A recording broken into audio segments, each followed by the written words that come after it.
Price of Fame, where we speak about fashion, art, music, and entertainment. I'm Mike Vegas. And I'm your other host, Savage Rogers. What's going on, man? No, what's going on? How's everything? Same old thing, man. Same old thing. A lot of stuff to talk about. Oh, that's a fact, man. Yeah. I've been hearing a lot of things, man, about BET Awards. Oh. Yeah, did you watch it?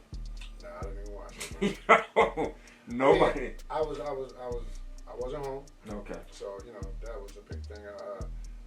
But I wasn't, it's not like I was in a rush to try to watch it. But I think, didn't Fat Joe host it? Yeah, Fat Joe hosted it. Yeah. I think what's crazy now is a lot of people just like watch clips of things. Nobody really watches a whole show anymore. So people like watch clips of it on YouTube and things like that. Did you watch it? I didn't. Oh, okay. Sorry, BET. I heard it was Yeah, it was alright. I saw like a bunch of clips. Some of the performances was okay. Okay. Yeah. I mean, it seems like the talent is getting younger and younger, man. Yeah, it is. I mean, it's always been young though. You think about it, you got like Chris Cross, you got like Lil Bow Wow. Oh well, always had like young, like young ABC if we go all the way back. Oh yeah, another bad creation. Yeah. But I mean, you think it's a young man's game? I think it is. Yeah, I definitely think it is. But that's kind of crazy because I feel like hip hop is the only genre where we have a expiration date. You know what I'm saying? Yeah. So what I will say, I feel like it's no expiration date on it once you start with hip hop. With almost any music, but I feel like if you start late, that's when it's a thing. You know, that makes sense. Right. So if you start, it's crazy to say, but if you're 21 and you start music and then you go away for 8 years and you come back, no one's gonna say anything. If you go away for 10 years and come back, like if you age with it, no one's gonna say anything. Oh no. Now, if I come in the game at 38 or whatever the case may be, it's gonna be.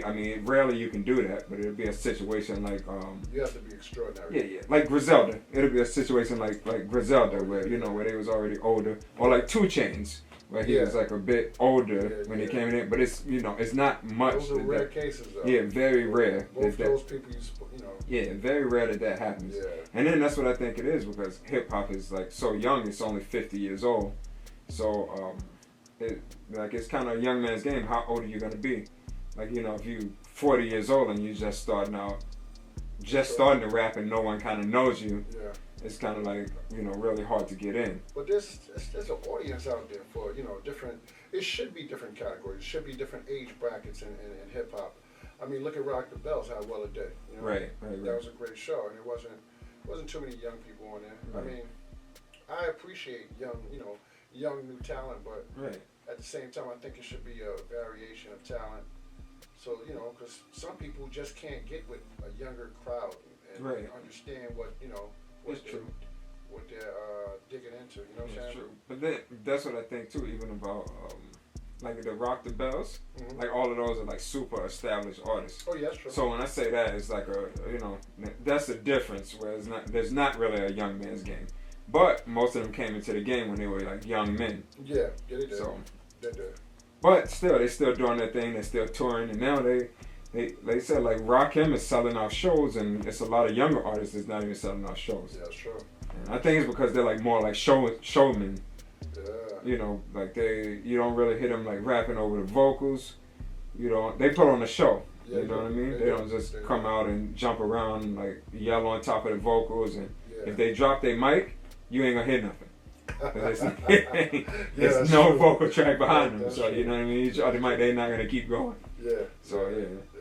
I mean, I feel like, how many rappers you think that are coming out now will be here 10 years from now? You know what? I don't know, because I could say that like to be honest, like a lot of people said that when you had like the Little Yachty's come out. And you had like the what's the kid's name from Philly? Little Uzi Vert. Like a lot of people said that, and these guys turned into like hip hop rock stars. That's true. So we thought the same thing, like, oh, where they gonna be at in 10 years? Little Uzi Vert is different. Uzi Vert is a different animal. Yeah. But Little Yachty, people was like, oh, he can't rap. You know, well, they did say that. He's horrible. He's writing a lot, right? Yeah, he writes a lot. Yeah, yeah. He wrote like stuff for the City Girls. So, he's all right. Yeah, so like even his own music, like it sells. Of course. Yeah. But I mean, you know, like some of these guys that were on Rock the Bells, and then they were 20 years, 30 years deep. No, for sure. You know. Yeah, and they're still getting money. They're still doing like LL. I saw like LL got busy. Yeah, LL. Yeah, he's a good performer. He don't miss a beat. Yeah, No Busta Rhymes either. Busta Rhymes either. Yeah. You know what? What's crazy is when I think of like I don't even think about how long Busta Rhymes has been out, because he's been out since like Leaders of the New School. That's true. So now you sound like old rappers. What's crazy? He didn't even cross my mind as being like an old rapper when you said that, because he's still touring. He's like on tour with 50. He's like always actively doing stuff, and even still currently like putting out music. So I don't even think of him like he could be like a Rock the Bells artist. Like he could actually be on that show, but I don't even think about him on that show because he's still pretty current. Yeah, I mean, yeah. He's been on a long time. Now that I'm thinking about it, he got songs with different genres too. He does. Yeah. He made a song with Chris Brown. I was like, whoa. Yeah. That was crazy. Yeah, with the speed rap. Yeah, he stays relevant. Yeah. He knows I remember he was saying he was him and Jay-Z was battling in high school. Yeah, like the speed rap. Yeah. It's what's crazy. So, but yeah, he's a phenomenal artist. I mean, especially to be his age or whatever. I don't even know. He just had a birthday. I don't even know how old he is, but I saw he was like celebrating his birthday. Yeah, I saw that. I mean, you think? I mean, as far as longevity, how artists have broke into the. So think about it like this: you're a new artist. You came into the game through TikTok. Usually, DJs grab onto your music and they show the people that this is what you need to be listening to, and then it catches wind, and then before you know it, you got a hit record. But now TikTok is the thing. So my question to you is, are DJs even that relevant as far as breaking records? You know, I think it depends on the element that DJ breaks the record in. Because you have like some DJs that can break like a strip club record. Yeah. Like, and and the record goes crazy like in the strip club. Like still, either in certain places, but you don't need a DJ anymore necessarily. Where you used to need the radio and the DJ, you don't really need them anymore because of stuff like TikTok. I feel like, I mean, this could be just me. This is just my opinion. I feel like if a DJ breaks your record, you have a longevity than if TikTok, because TikTok, it just burns you out. Yeah. You get in real fast. You make, you shoot up, and then all of a sudden people don't want to hear you no more because they heard it a gazillion times on TikTok. Whereas if a DJ breaks your record, and it's just my opinion, if a DJ breaks your record, I feel like it's more grassroots. It's more, you know what I'm saying? It slowly builds up. And then by the time you got a foundation, it's like, oh shit. Like, I don't even think they care anymore though, because do you get paid off of TikTok? You get paid once you get a certain amount of. So I think a lot of times, as long as they can find something to go viral on TikTok, I don't even think they care if the DJ is. But that's another question. Is it about the money, or is it about becoming a star and staying in the business? Because who became a star to be in the shadows? Right. And what I say that to say this: if I'm becoming a star, if I want to become a star, I don't want to be a star for a little while, and then I got to go back to Walmart or Target working again. Right. Nothing wrong with Walmart or Target. Now, I'm not saying anything is wrong with anybody who's working at Walmart or something, but if you're trying to become a superstar, right, and then you only have one hit record because you weren't ready, or they burned you out real quick, right, and then you got to go back. That's a hard transition. Right, to go back from being a superstar to working at a department store or something. There's no shame in that. I'm just saying, which one would you rather? Right. The money, or do you want to? Because the money comes and goes. Right. It's gonna run out eventually. You know what I'm saying? Right. But if you hone in on your craft and you're really nice at what you do, that'll last you a lifetime, right? Yeah, but then that's why people need people like you, a good manager. because no one's gonna think like that. They don't think like that. Like, oh, like I need longevity. Well, some may, but many don't. They don't think like, oh, I need longevity. They think I need a check right now. So whatever I can do to get a check right now is what I'm gonna do. That's the reason why a lot of artists are getting jerked. Right. That's the main reason why a lot of artists are getting jerked. They don't care about staying in the business, learning the business, and understanding what they're signing, or understanding their talent and the leverage they have. They just want the money real quick. Yeah, they want to be hot. Instant gratification, so to speak. And then once the money is gone, it's like, wow, I gotta get another check. Yeah, I was watching an interview with some artist. It was a female artist. I don't even remember, but she didn't even know how like a record deal works. Like she didn't even know, but like has a hit song out, had a hit record out, but didn't know how a record deal was structured, or how she gets paid, or how the record label recoups the money or anything. Well, and I was like, that's dumb. I don't really hold them. They're artists, man. I mean, still, you gotta know. But it's a lot of weight to carry, man. If you expect an artist to know how to sing or rap, dance, right, perform in the studio, perform on stage, learn the business, do that. That's why managers are here. That's why lawyers are here. Right. Now, slowly. But I would at least, I would hope that my manager or my attorney or someone would tell me, of course, how I'm supposed to get paid or how a record deal is structured. But are you? The question is, how long was she in the business? Oh, she's new. Yeah, she's new. You learn as you go. Right. You're not gonna know the business just like that. It's impossible for you to understand the nuances in the music business. Right, it's true. You're gonna learn as you go, you know. And this is the reason why I tell a lot of people, you say I don't need a manager. I don't need this, I don't need that. I could do it independently. I could do it by myself. There's nothing wrong with being independent, but you have to have structure. And that's what managers bring to the table. They're supposed to bring structure. And you know what I'm saying? And you just worry about doing you. Be the best artist you could be, and let me be the best manager I can be. Right. Without leverage, I can't do anything. So if you're trying to wear so many hats, how can you focus on being the best artist? Right. So when I hear people say certain things, I'm like, that's not true. Let me ask you something, since we were talking about DJs, because I really don't know this. Okay. Do DJs have managers? Of course. Is it any DJ that has like a management team, like someone who big manages ones, them? The big ones do. Okay. But big DJs have, they have managers.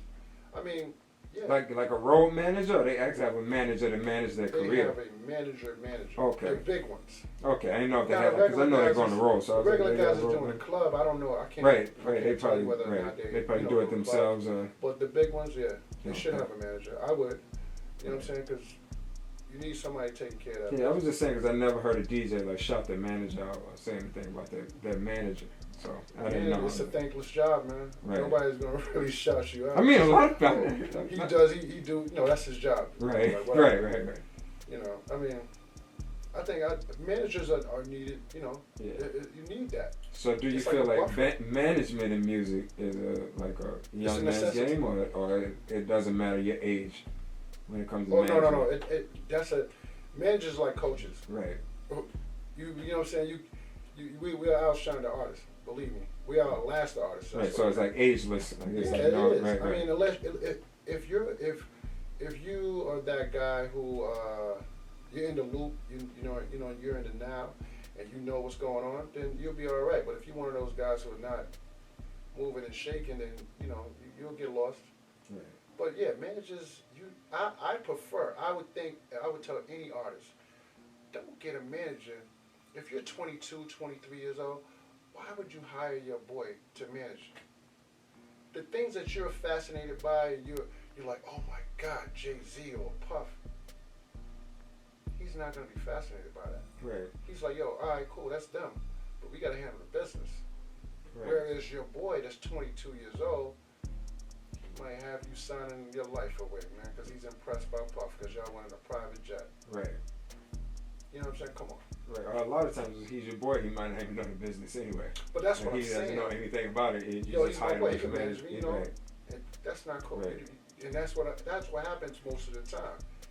You don't know just the people around you, and you just boy hire is young, them. just like you. Right. He doesn't know the business. You know what I'm saying? He's chasing a girl. You're chasing the same girl. You get an older manager, you know, hopefully he's more focused on, let me just focus on this. Let him do what he's doing. Let me focus on this to make sure that's straight. You know, so managers, yeah, you need a manager. And I don't think managers, they shouldn't have a age limit on it, you know? Okay. Well, I don't think artists should either. There's something like that. I don't Well, think they shouldn't. But, They shouldn't. right. They shouldn't. But I feel like definitely like hip hop is hard to come in after you get a certain age. It's hard to come in. Well, yeah. Like me now, if I popped up, no one knows me. I used to be a rapper though, so I could come back. I think it'll work. But I mean, if your music is great, you think it would work? I don't know. It may work. I think that's even like why artists like I don't want to say anything about them like that. I'm not criticizing it, but I think even that's why like artists like Drake who are like like in their 30s, they connect with like the younger crowd because it keeps them like relevant. You know, I'm getting mixed messages on this new album. Oh, okay. I don't know. I mean, I listened to it a few times. But people were telling me. One guy was telling me like we were in a room and he said, "Yo, the Drake album, you got to hear this number." I forgot which number he said. He said the album is crazy, and then he said he was just telling me about the album. He was impressed by the album, and as soon as he walked out the door, someone else said, "Yo, the album is trash." The album, I don't know what he's talking about. He said, I listened to like 12 songs. I fell asleep. Yeah, I guess it depends on the person, you know. Yeah, I mean, you know, people like what they like, right? Yeah. But I mean, I thought it was gonna be, to me, just personally, I thought it was gonna be different because he like named it for all the dogs or whatever. So I was like, it's gonna be like more like a rap album, like a hip hop album. Okay. And it really wasn't. It wasn't? No, not what that. Was it about? It was more like melodic. It was more like a lot of, okay. like classic Drake stuff, like, Okay. Not, people was like, oh, you need to go back to the old Drake. But I think even when Drake was saying it's the old Drake. Let's be honest, who's his biggest fan base? And that's what it is too. Like, right. It's females, right? Right. So you think he really care about, I mean, right. Of course, I mean, you want your peers, right. You don't want to grab their attention, but at the same time, his fan base are females. Right. His largest fan base is females. So, but I think that's what it was too. People were like, "Oh, you already got like all the money. Like now, let us hit the bars again. Let us." Sometimes you just gotta do what you do, right? And then they'll file, they'll figure it out. You know what I'm saying? As soon as they hear the songs a couple of times, they're like, "Yo, you know what? I made a mistake." Right. I'm not saying he can't make a whack album or subpar album. I'm saying that sometimes you're ahead of your game. Right. Like when he made the last album. People didn't really like that album. Yeah. I mean, honestly, a lot of people were talking about Beyonce's album too, because it was kind of similar. It was like it was like the what's it, dance music? Yeah, like a house music. Yeah, house music. And, that album, yeah.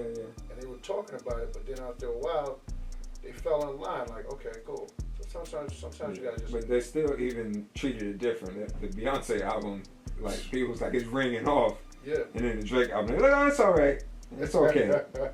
But it was like the same vibe. I don't know who came up with the concept. Drake put his out first. He put his house album out first. Yeah.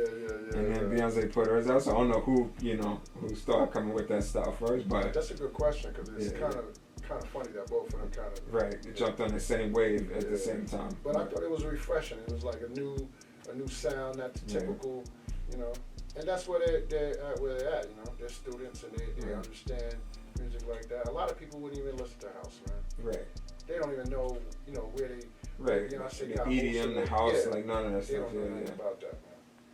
Yeah, but I don't know. I listened to the album. I thought it was okay. Mm-hmm. I thought it was alright. Okay. I don't think it was like people were like, oh, it's just trash. I don't think it was trash. He had a few songs up there, but he did align with a lot of the, like the younger artists. Oh, okay. Like he got with like a lot of younger artists, to keep the album young. Do you hear any samples in that music? In his or just? And then, his songs on the album. I didn't even listen to it that closely. Oh, okay. To see if it was like a lot of samples in it. But everybody almost use samples now. Okay, like almost all the songs you're gonna hear like some type of sample. Even if it's a producer making the beat, they get like sample packs. It's just already cleared. Well, yeah. This sample's pre-cleared, but a lot of times you hear like a voice or you hear like like a harmony or whatever. And I wouldn't it's play the same. with that, man. Yeah, but right, because you never know. Even if you buy it and they're like, oh, the sample's cleared, you don't know. But no, but I mean, somebody got to pay for that. Yeah, for sure. Or if you don't clear it, you pay for it on the back end. 100% of your, you know what I'm publishing. saying? Yeah, I'm just 100% of your publishing. 100% of That messed up. Like, who did that happen to? It doesn't happen to a lot of people. That I'm trying happened to to think. Puff. That happened to Corey Guns, Peter Guns, and yeah. You know what's crazy? It happened to Cisco. Oh, it did? Yeah, with Thong Song. And only because he said, living the vida loca. Oh. Living the vida loca. And Ricky Martin took 100%. That's not good. Yeah, but you know, it's because, and that ain't really a sample, that was him saying it. But it's still like a sample. Well, yeah. You gotta clear that, you know what I mean? Wow. You gotta clear everything. Wow, that's not good, man. Yeah, but it's crazy. Oh, like you said though, some people just won't clear it, and I guess they just like, oh, like at least I can perform it at shows, I can do different things with it. Yeah. But it's probably cheaper for you to clear it up. You'd be best to clear. Yeah. You don't want them coming after you. Yeah. What was those other dudes too? They like Prince took all their publishing. Was it Everyday People? I don't know. Did they? I can't remember. I can't remember the name of that group. They had that song. Like I know Everyday People. A lot of people that yeah, they took people's samples and then clear it and then. Right, it's a lot of samples. No, like Diddy's like the sample king. Yeah. Sting's getting paid. Oh yeah. Oh my God, he got paid off of Diddy. Diddy got paid off of what's that song? Yeah, I don't know that. No, you know what's the name of it? The guy who died of an overdose on the plane. Oh, Juice WRLD. Yeah, Juice WRLD. Juice WRLD, yeah. Oh man, he's getting paid. A lot of people use his music. A lot of people, man. They'll figure it out when they get. Yeah, I don't know. They were saying like, who was it? James Brown was like the most sampled artist. I don't know if that's still true or not. Yeah. But at one time, I know that's what they were saying. Like James Brown is the most sampled artist of all time. Maybe in the 90s. I mean. Yeah. I don't know if he still is. Like I don't know who is. Yeah, but dudes was sampling a lot back then. So yeah. I can see the late 80s, mid 90s. Right. It was crazy. I think you would hit like more Michael Jackson samples, but I wonder how that is. It's probably crazy to try to get that cleared. So they probably like. Well, now that he's passed away, I'm pretty sure whoever has his publishing, they're probably holding on to that tight, like nobody can use it. Right. And honestly, I mean. I wonder who has it, because he had a crazy catalog. Didn't he own like a piece of Sony or something? Yeah, he owned the Beatles. He owned like a lot of stuff. Yeah, so he got a crazy catalog. Yeah, he's a smart guy, man. He had great lawyers. You know, lawyers is a problem. Yeah, or not a problem. Well, problem or not a problem, you know. Yeah. You use them, right? You know? Yeah. You definitely, because you definitely need a lawyer in the business, in any business, just to, to be able to read your contracts. Yeah. That's what happened to me. That's what's crazy. Wow. So like when I was younger, I signed the record deal, and I just signed it like without an attorney or anything. I was like, oh, it's good, whatever the case may be. How do you know me and my cousin, because I looked at it. You just looked at it. Look, I went through it myself. Me and him went through it. I said, oh, it's good. It's a good deal. So you understand the terminology? Yeah, I thought I did. Oh, okay. So I was like, oh, this is good. We good, whatever the case may be. Come to find out it really wasn't a good record deal, but it's still a record deal. But then after that, we'll talk about that story another day, but I had a whole fiasco in life about that. Wow. And then after that, I went and studied law, just so if I did anything else, I would be able to understand my own contracts. That's a smart thing. Yeah, but it's a lot of work just to do that. I feel like if you don't practice it every no, for sure. day. For sure. Even now, if I look over something, I'll look over it and break it down, and then I'm like, you know what? Let me call somebody else. Like, just practicing right now and get them to take a look at it. Things change. Right. Things change, you know. Right. Like, they changed the whole 360 thing. The name of that's changed. And some people feel like 360 deals are trash, and, you know, it depends on the artist.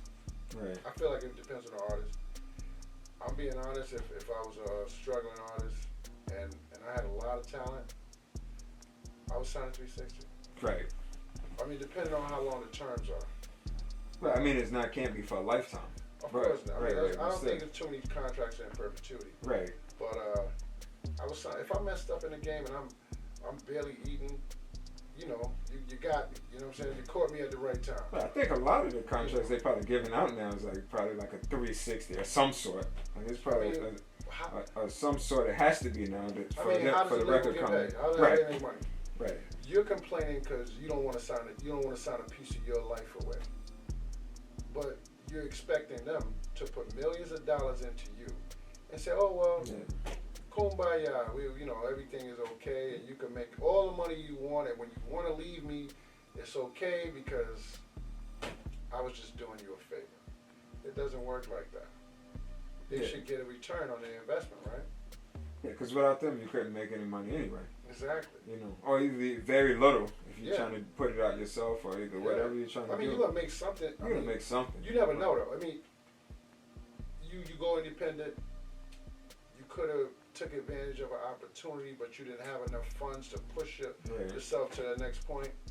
So the funds do help. You know what I'm saying? The resources do help. They get better producers. You know what I'm saying? You're putting you in good spots. Right. Even the sponsorships. They have everything in hand. You know what I'm saying? That they could just say, you know what, put that with that, put this with that. They're always in the loop. Right. Even with the 360, they you know, the whole thing is they're gonna want you to make them more and more money. So they're gonna make the more money. Right. So they're gonna put you in different spots. Yeah. That later on, even after that contract is up, they could open up more stuff for you. Oh, no question. But then again, too, then that goes all the way back to, we're going to jump back on this, but that goes back to, so is it a young man's game? Because now I need time to get out of this contract, maybe get out of my contract, and now I done saw the landscape, so now I can kind of leverage is everything. So now I can kind of do it myself, and I'm still young. Can you do it yourself? Well, every artist is not. No, you can't do it yourself, but every artist is not. People think it's so easy to run a label by yourself, an independent label, and have structure in your life and do you wearing all the hats. It's not that easy. No, I'm not saying a lot of people can't do that, but you need a team of people. No, you always need a team. You definitely can't do it by yourself. And you're trying to be, you know, it's not easy, man. It's not easy, and leverage. If you have leverage, and you sign a 360, the 360 deal will be more in your favor. If you have leverage, that's the key. Yeah, what leverage though? Like what leverage would I have? You're already doing shows. You're already selling records. Right. You know what I'm saying? You're already doing everything by yourself. What do you need them for? If you're already pulling in about let's do round numbers. You're pulling in $20,000 a month off of shows. It's not that bad. That's not that bad. I mean, you're not a major artist. But you're $20,000 for an independent artist who just started. That's not that bad. Right. And if you're smart, you'll put that money right back into yourself, so you can bump up the shows. Right. But if you're doing that, you know what I'm saying? You could afford to say, you know what? Now either you can give me some more. Like it's 360 deal, so I need more money on top of it. Switch that around. Right, because I'm already okay. Right. Or we can I'm already all right. Right. I'm doing all right. I only been out maybe a year. Right. Two. Right. You know what I'm saying? If that. And right. We could do 70-30. Or whatever the case may be. Right. You're not getting any of my show money. Right. You know, you're not getting any of my show money. You're not getting any of my merch. Yeah. So you might do it like that. Yeah, you probably could do it like that. Huh? But at 360, they probably like, I need some piece of everything. Of course, I mean they may get money off of movies and whatever else, and whatever endorsements you get. But I mean, like I said, it depends on when you catch me. You like I said, if I'm a struggling artist, you just never know the financial state they're in. Right. And most artists get caught out there like that because they're struggling. They're in bad positions. They need that money. If you don't need the money, then you can wait. Right. You know? That's why you need lawyers. You know? Yeah, no, you definitely need that attorney to look everything over. Yeah. Especially experience when like someone who's already like been in the business and done did a few things. Okay, so I know two lawyers who just got in the game. Oh, really? And they have major artists. And before they had major artists, one was a criminal lawyer. Okay. And he's a pretty big big entertainment lawyer now. Right. I know who you're talking about on that one. Yeah. And the other one, fresh out of college, and he has a few clients. Right. So you always got to start somewhere. And, right. You know, to say that the thing about having a manager, a lawyer, a label, or anything, when you're not priority, how do you know how they're gonna treat you? Right. You understand what I'm saying? So if this lawyer, you're just one of his clients, and he only has 2 clients, 3 clients, more than likely he's gonna try to make sure. Right. You're gonna be at the top of the list. Yeah, you're gonna got 20 or 30. Yeah, you're gonna be there. But 20 or 30, it might be a little different. Yeah. You know. Right. It's gonna go more number wise. Like, oh, what are we getting off of him? Like, what is he making? What is he just don't worry. We'll look at that. Look at this one then. Right. Look at this one first. Yeah, for sure. You just never know. I remember. I forgot who it was. No, I remember, but I ain't gonna say his name. But yeah. Say his name. Yeah, but no, say his name. No, say his name. He had an artist that I had produced. He really ain't gonna say his name. And the artist that I produced, he was managing him. Okay. And after we got the deal, he got a deal or whatever, and he was managing him. So he was using his budget to go to LA and do this and do that on the guy that I produced budget. Right. So my guy lost his deal. You know, just. It was on his production budget, or it was like on his overall like budget. On his budget. When he went to LA. Right. When he, I'm going to LA. He was taking care of business for him too. Right. But at the same time. Right. He's taking care of business for other people. Yeah, he's taking care of business for not vacation, but he's doing all of his business, right? Yeah. At once, yeah. Yeah, so it's like, yo, nah, man. That's why sometimes I think it's good to not get a newcomer, but get somebody that's hungry, somebody, because, half the time a lot of these lawyers, big lawyers, they got guys under them reading the contracts and doing everything. Right. Well, a lot of times like the paralegal. Yeah. Like a lot of times like the paralegal goes through everything. Junior lawyers. Right. I mean, there's nothing wrong with that. Nothing wrong with that, but. Yeah, but a lot of times at a law firm, a lot of the paralegals do like all of the legwork. Mm-hmm. Like they do that research and all of that legwork. Mm-hmm. Yeah. So I guess being a lawyer is a young man's game too. I guess you're young. No, I mean, I know a few lawyers and different ages and. Yeah. Yeah, you gotta be in the loop too, though. No, for sure. You gotta be in the loop, yeah. If you're a lawyer, you don't have to.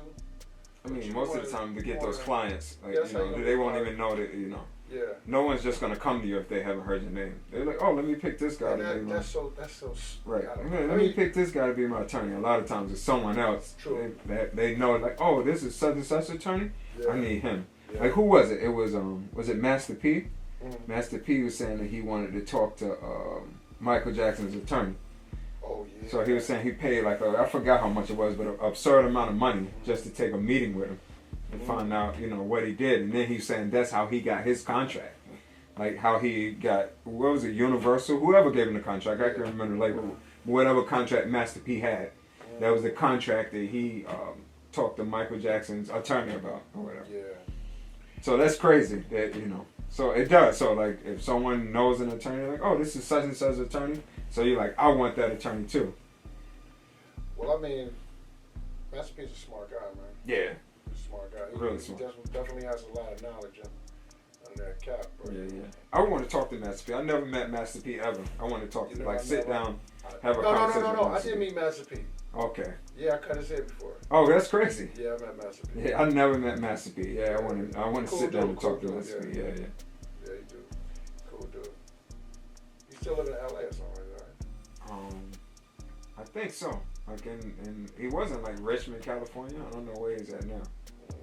I know he has like an insane property though. Oh, he does? Yeah. Get out of here. Yeah. Master P, I think they say he has the most expensive house in America. Yeah. I don't believe that. Yeah. I don't know. You can look it up, but that's what they say. I think it's like $550 million. Based on what? I don't believe that. Yeah, I mean, that's what they say. I don't know, They said that's what they say. He has the most expensive house in America. 550, and I think even Beyonce and Jay-Z, the mansion they just bought or whatever, is $200 million. But Master P got a $500 million mansion, so that's nuts. Look, you're like, I need to see this. You're like, I need to look this mansion up.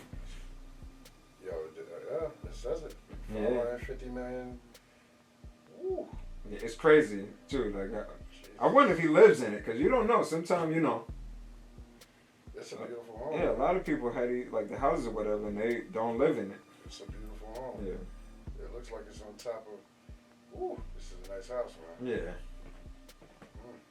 It's crazy. You see, he had to put it. He was like, "I'm pulling this up." Yeah, I'm not saying I ain't believe you, but it's a nice house, man. But yeah, I would want to talk to Master P. Like, I feel like Master P is like a smart dude. Like, you know what I mean? Like all of the stuff he did up like from the beginning. Yeah. Like early, he was on stuff that you wouldn't even think of. Like, you know. It's a couple of people I wouldn't mind speaking to. Yeah, me too. Like Benny Medina. Yeah. Big dog. He's a great manager, man. Benny Medina. A lot of people don't even know about Benny Medina. Right. He's a dope manager. He had J-Lo, Maya, Will Smith. Yeah. He had a lot of people, man.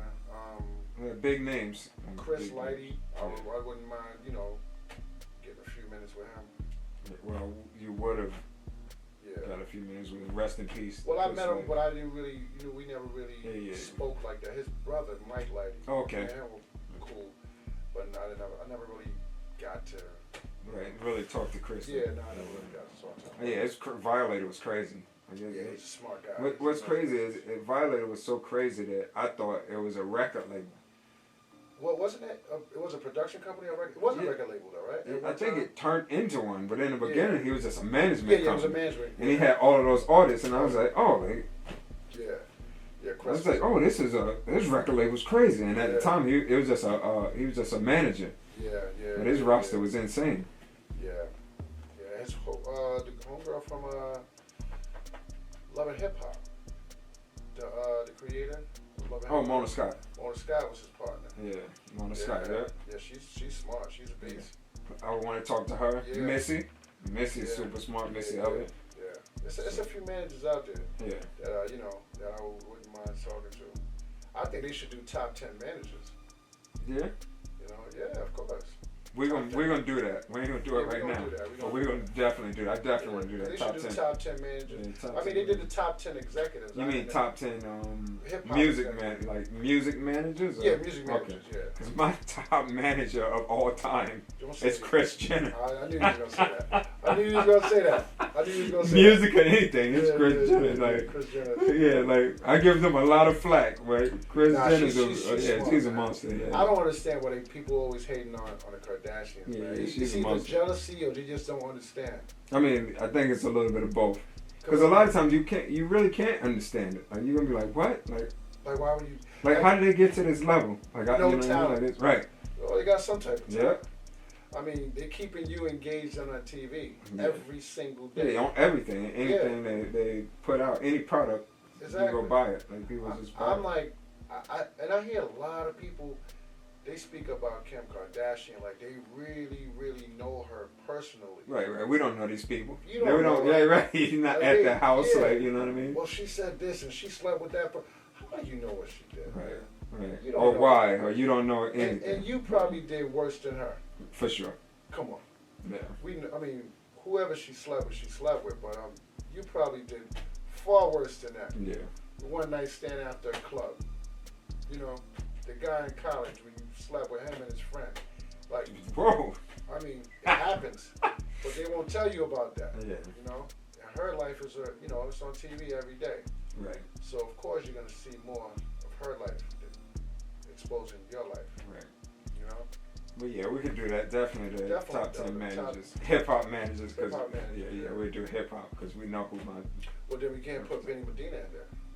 Well, yeah, we can't because he had Will Smith. Yeah, Will Smith. Yeah, Will Smith. Yeah. But even the executives, when they did that, I was like, yo, that's not right.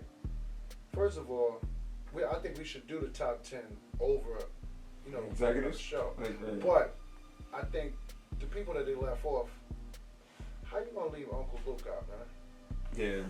You gonna leave Luke out? How you gonna leave? I think people just like always forget about. They just forget about Luke. That's what they just forget about, you know. If it wasn't for him, a lot of this hip hop people wouldn't even be here. A lot of the artists that make the strip club music. Yeah, like especially that whole Miami sound. What? Like Come on, man. Yeah. Come on. So I mean, they left a few people out, man. Russell Simmons shouldn't even have a number. I feel like Russell Simmons. You know how they have the Gambino chart? Where it's right. Russell Simmons just on top of it. No number. And everyone else is under. 1, 2, 3, 4, 5. Everyone else it is should under. start like that. Because he's the godfather of this. Yeah, it's true. No one would be anyone without Russell Simmons. Yeah. You know what I'm saying? If that makes sense. Yeah. Like everybody took their blueprint of Russell put out there and ran with it and did their own thing. Right. Hey, I'm not taking any, thing away from what they did, but you got to give that man credit. Right. The numbers that they gave him is like, what? There's a lot of good execs out there. Of course. Yeah, like Jimmy Iovine.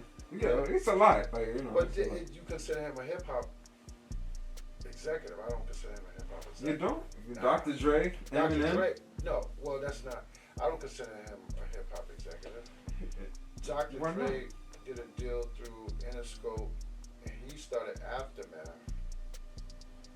So he did. Dr. Dre. So you feel you feel like Dr. Dre would be like an executive? Yeah. But Jimmy Iovine's like on top of Dr. Dre, but he approved all the projects. Jimmy Iovine, he's not a hip hop. You don't think he's hands on with the projects? No, I don't think so. Okay. Yeah, I don't know. I don't know if he was. I don't know for a fact, but I don't think so. I won't consider him a hip hop executive. That's like L.A. Reid. They put L.A. Reid as a hip hop executive. How is a hip hop executive? Well, I guess Outkast. That's not one hip hop artist or 2 or 3. It's not a hip hop executive. I guess they feel like it was some people consider Outkast like the biggest hip hop group ever. So I guess they like Outkast. So I guess that's why they're like, oh, he's in that class. You know, that don't classify. He's an R&B guy, a very great R&B guy. He knows his stuff. What about Jermaine Dupri? Yeah, he's a hip hop executive. Yeah, he's a hip hop executive. I'm not even gonna lie. I really didn't even know like a lot of Atlanta music like that until Jermaine Dupri. Because he had so many artists behind him. Yeah, Before Jermaine Dupri, he put Atlanta on the map. Yeah. Somewhat. Yeah, he did. Yeah. I would say that. I didn't really. Nah. Before him, I can't really remember. Yeah, I can't remember. But I'm not. Even though he had the Brat, who was from Chicago. Well, he had Bow Wow, who was from it was Ohio. all based out of Atlanta. But it was all based out of Atlanta. You know what I Yeah. mean? And I feel like he kind of had that sound. Like he kind of started that. Hold on. Who was out first though? Was Jermaine out before Outkast? He was. Jermaine Dupri was out before Outkast. Matter of fact, I think I don't even want to say this on camera, but I think he had worked with them before when it was like the whole Dungeon family. Before like Outkast was even like Outkast. Cause you remember like all of them was together, Goody Mob. Look like, that up, man. Yeah, and I think they used to like record in a basement in Atlanta or something. Yeah, I remember the Dungeon. But Jermaine Dupri's been out a long time. Like no, he has. Yeah. Yeah, I mean. I think he was like 16 when he started producing music. So he was definitely out before Outkast. Yeah, I consider him a hip hop exec. Yeah. It's a Loud Records. I feel bad that I didn't even mention. I forgot his name. Me too. I know exactly who you're talking about. Yeah, he's a hip hop executive. Steve Rifkin. Yes. Yeah, and Steve Rifkin. Yeah. Yes. Hip hop executive. Yeah, for sure. For real. Like he got a good ear. He sound Wu-Tang. Who? Wu-Tang. Yeah. No, Wu-Tang. He sound Wu-Tang. Mobb Deep. Mobb Deep. Yeah. A lot of people. A lot of people. Loud was crazy. Yeah. Diggity. Dawes Effect? No. Okay. Literally, from the Bronx, oh, man. Big Pun. Big Pun. Yeah, Big Pun. Yeah, Big Pun. Yeah. He's a dope as that. You know, he still is. I mean, yeah, it was a lot. No, we ain't naming our list. We just did he sign up? No. I don't know. Was Bone Thugs signed up Loud? No, Bone Thugs was signed to Ruthless. Okay. They signed to Eazy-E. You're right. Ruthless Records. And then I don't know who the parent label was. Like I don't know who Ruthless was signed to. No, Priority. Because Ruthless was with Jerry Heller. Jerry Heller, Big Bad Jerry, was running Priority or whatever. So they were signed to Ruthless, and then I don't even know if Loud had any West Coast acts. They had to. We probably just don't know. They had to have some West Coast. I'm gonna look that up. I can't remember. Yeah. But they had the streets. They had the number one street promotion team. Loud? Outside, yeah. They were outside, B. Yeah. They had, they were everywhere. Street promotions, Loud was it. Loud was it. Anybody would tell you that. What do you think about Leor? Yeah, he's a hip hop executive. I don't know why they didn't name him. I don't like the way, people are haters, man. Yeah, they didn't name him. There's a lot of haters talking about Leor as a culture vulture and this and that. But I'm like, he was there from the beginning. I'm talking about before they even thought about hip hop. He was right there. Where's Run DMC? How you gonna call that man a culture vulture? Yeah, people do it a lot of times because they're like, oh, he's not in the culture. He's not the culture. Well, because he's white. Yeah, basically that's what it is. That's corny, man. Yeah, that's corny. That's corny. First of all, hip hop started. Of course, we know Melly Mel and all of those. But when the hip hop label started, BC Boys, LL Cool J, right? Right. Come on, I'm talking about when it was a business. Right, when it was Def a business. Jam started with some white boys, the BC Boys, and then you had LL Cool J was another artist, which of course he's black, but Right, but then people will probably say that they'll be like, and then Rick Rubin. Yeah, Rick Rubin. Come on, like. But they'll probably be like, they just put the Beastie Boys because they was white. Like there's a whole bunch of other groups they could have put. People just nitpick. They just keep on. Nitpicking. You nitpicking. Yeah, that's crazy. You can't say that. Rick Rubin started it with Russell Simmons. Right. But we all know where hip hop started though, in the Bronx. Oh come on. Because it's crazy. It's a debate. It's a debate. Like you got people like There's no debate. There's no debate about that. Nah, who would debate about that? Nah, it's a lot of people out here like, it started like it was a rap group rapping in like Nashville, Tennessee in the '60s. Like it's always anybody that's a hip hop head, they know. It started in the Bronx. Yeah, definitely all the elements too. Like the Bronx had all the elements of hip hop. It started in the block where I was from. Yeah. It started right there. Fat Joe, cause he say it all the time. People be fronting on Fat Joe. Well, I was about to say people to Fat Joe. They be questioning his validity. But no, that boy knows he knows his stuff, man. Yeah. And he's official. He definitely knows his hip hop. He's like a hip hop connoisseur, man. Yeah, well, anybody who was right there, like they see it with your own eyes, is it's a bit different. It is. Someone from the outside saying like, "Oh, you can't say this or you can't." How do you know that? Because I was there. That's what I'm saying. Then when he said Puerto Ricans Spanish people were in the hip hop from the beginning, they were. Right. I think what people misconstrue is they be like, created. Like, Puerto Ricans didn't create hip hop, but. He never said that. Right. He said they were in hip hop since the beginning. Right. When you come on, the 5 elements of hip hop. If break dancing is hip hop, bro. Yeah, it is. Without that, you know what I'm saying? If you go backwards and you look at any Beach Street, breaking, all this, if you look at those movies, you'll see Spanish people. Yeah, because it's New York City. Yeah. So you know what I mean? It's a melting pot. So you know what I think it is? The Bronx is a different place, man. I hate when people talk about the Bronx, but the Bronx is a different place. Like, we're not segregated. There's no segregation in the Bronx. Everybody lives on top of each other. Right. You know what I'm saying? Like, I might live right across the hall from Raul. You know what I'm saying? Then I might live, you know what I'm saying? We live in the same building. We live all in the same building. We hang out together. The Africans. Yeah, we live all in the same buildings where Queens and Brooklyn, it's like segregated. Certain areas, I'm not going to say Brooklyn. Brooklyn is a little like the Bronx, somewhat, but certain area in Queens, it's like there's certain blocks. You go to the block and it's right. Asians are over here, Italians over there, black people over here. And it's a certain kind of black person because you got the Guyanese, you got the Jamaican, you got the Haitians. Right. You know what I'm saying? You got everybody segregated. Right. So when you think about things that he's saying, hip hop, Spanish people are here since the beginning, then you're like, because the whole neighborhood is blended. Because I didn't experience that. That doesn't mean anything. Right. That's irrelevant. What he's telling you is facts. Right. He's telling you facts. When those block parties was going down, you think it was all black people? No, it was Spanish people too. Right. All of us hanging around each other. We had the boom boxes. It was everybody in the crew, everybody in gangs together. So I mean, people don't get it. But that's that's why you gotta do your research. Yeah, I know. That started a whole beef. That started a whole hip hop beef. I know. Because KRS-One, BDP, because they thought that Shan was saying that hip hop was from Queensbridge. Remember? That started like a whole thing. Yeah. The bridge, the bridge, and that started a whole thing. Which is, I'm not gonna lie, like my favorite like diss song of all time is that KRS-One track. Oh, what? Yeah, that's the all. Bridge is over. Yeah, the bridge is over. The bridge is over. It's crazy. Well, it's crazy. You know, it's crazy, man. It's like I'm from the Bronx, but I got my spot in Queens. And Queens adopted me. I usually I say that because everybody knows me.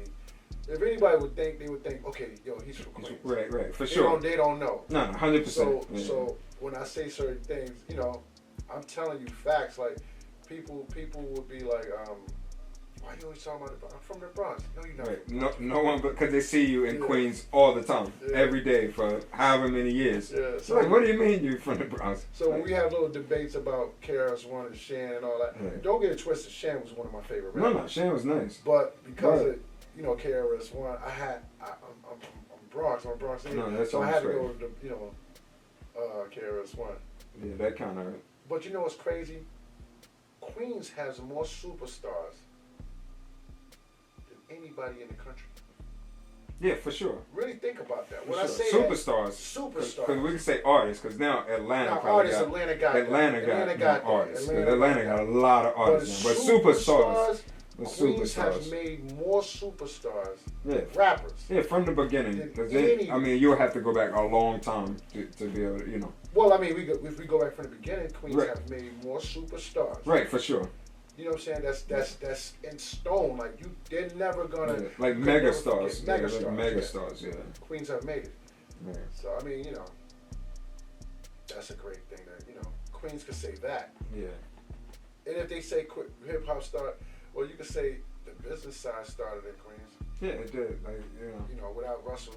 Yeah.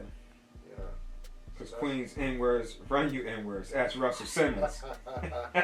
Exactly. That's what, you know what I mean? You can ask Russell Simmons about that. Like, so the business started, but hip hop itself, definitely from the Bronx. We made a business of it. Yeah. We were just running rampant, just trying to make some scraps, and he made it into a business we could make millions. Yeah, but that's crazy. Like, I was just thinking, like, how you just grab 2 records and start scratching them, and then I'm gonna catch the get down part, the break beat, and we just gonna keep spinning that, and we can talk over it, and they can dance while we. That's crazy. That is. That's crazy. Just to think all of this came from that. It's crazy. Yeah. I think we're gonna have to really bring that back up later. Yeah. For sure. That's a whole episode. Oh, no question. That's a whole episode. No question. I wish all of those guys back then would have got paid or like they're supposed to. But it's a new thing. When anything is new, a startup, because that's what it was.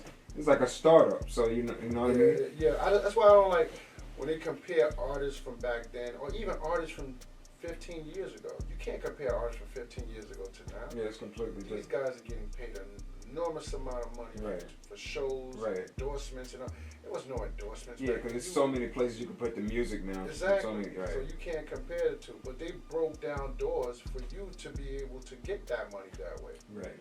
I mean, you can't compare the two. So when you think about the amount of money that Russell made compared to the amount of money that Puff made, compared to the amount of money that Jay made, like you can't compare them. It's like it's 2 different times. We spread out more. We were more knowledgeable of the music business and the entertainment business and the many facets of how you can make money. Right. Back then, a lot of it was just they was having fun. Yeah, exactly. It was like more having fun. It wasn't, And everything was new. It was like you broke into it, and it's like, oh, I didn't know I could make money off of that. Right. Oh, you can do this too. Now people are more knowledgeable. They know. They understand. What their value is. Right. So it's gonna go up, I believe. Oh, no people question. are like, the music business is crashing. Like it's even like you said, hip hop is only 50 years old. Yeah, and we got 3 hip hop. Well, not 3 yet, but it's gonna be billionaires in a minute. Puff's gonna be a billionaire. Yeah. At one time they said he was, and I don't know what happened. I think it fluctuates. Yeah, I mean, of course it fluctuates. I mean, you know, I think he's gonna be, and definitely Dr. Dre's gonna hit that. Yeah, I thought he did when he had like the But I don't know if it's officially. Is he official? I think so. You can look it up. Yeah, I think he is. I mean, that's possible. You know, Jay-Z was, Kanye was, and then that. Oh yeah, look at Kanye. Look at Kanye. Yeah. I mean, I don't know if he is one right now. I don't know. Yeah, like you said, it fluctuates. Yeah. If he was a billionaire, I don't know if he still is. But it's gonna be a lot more. Oh yeah, no question. In the near future, no question. Yeah. This says $1 billion. Who is that? Wow. Oh, okay. Yeah, it says $1 billion. Yeah. A lot of times, a lot of it be like the investments and stuff, though. Like it, you know, like Yeah. all the other investments. Yeah. Equal up to it. Yeah. It says $500 million. Dr. Dre. Oh, really? That's 820 billion. Oh, okay. Oh, he gonna hit that. Yeah. Oh, no question, he's gonna hit that. Yeah, if it hit it, it might not. Yeah, You know, sometimes the reporting. That was in 2022. Yeah, sometimes the reporting. No, 2023, 850, 2023, updated, 850. Yeah. He's gonna hit that. Yeah. Oh, no question. I think he probably already hit it. And I know he had some stuff like stuff going on where he had to pay some stuff off and like all of that. So. Yeah. But still, once you get that amount of money, like. Yeah. It doesn't even matter, like, you know what I mean? Think about it. Hip hop is 50 years old. We got 3 billionaires out of 4 billionaires out of hip hop. So far, 4 billionaires out of hip hop. That's a huge accomplishment. Who's the fourth? Dr. Dre, Jay-Z, Puff. Oh, okay. And Kanye. Yeah. And Kanye. Yeah, he'll make that $1 billion back. Yeah. I hope. You know. Hope. You know, we don't know how. He's a little bit erratic. Yeah, still his artsy side is still magnificent. Yeah, you know what I mean? Yeah. I don't know about anything else, so you know. You ain't got the answers, Mike. You ain't got the answers. You know what's so funny? He was always like he always felt like the underdog. Yeah. Like I when I met him in L.A. Me and 2 Chainz, where he was a titty boy at the time. Right. But we was in a trailer at a video shoot, Luda's video shoot, and he was playing us high school dropout. Right, that was crazy. And he was complaining that they only gave him $50,000 for promotion. He's always right. If you look back at his history, and I'm like, you know, I know him as a producer, right. But the album was fire. Right. The album was the best to me. That's one of his best albums. Yeah. And it's definitely one of my favorites. Oh, no question. Yeah. And he the album came out. He blew up. I'm walking up Fifth Avenue. I go into Nike Town. I said, "Yo, what's up, Ye?" He just nodded his head like. I said, "Well, this nigga just played me." Nah, he probably didn't even know. He was probably out of it a little bit. Yeah, I bet. He out of it because that album was a hit record. I mean, it was a hit album. He probably out of it. No love lost. You know, it is what it is. Yeah, that's crazy. It is what it is. You know, sometimes you be on cloud 9. Yeah. You forget about little pigeons. Yeah, you know. He's always been like, I need more money. They don't want to give me money for this. They need to fund my project. Yeah. Like, he really be on it. Like, he voices that opinion. Yeah. He reminds me a lot of Dame Dash, though. Black Picasso. I'm not gonna lie. Like, oh, come on. He has like him and Dame have like the same. That's a baby Dame. Yeah, they have like the same like Baby mannerisms. Dame, man. Yeah. I remember they had the top 10 most hated. Oh, okay. He was on that list. Right. There was a few people on the list. Yeah. A lot of people in the industry don't rub people wrong. Like, they don't rub a lot of people wrong. It's some. I got stories, but Yeah. So another day we'll bring those. We got. Yeah. It's a long road. We're just on the beginning of the road. No question. No question. And at that note, thanks for coming out. All right. Welcome to Price of Fame, where we talk about fashion, art, music, and entertainment. All right. One.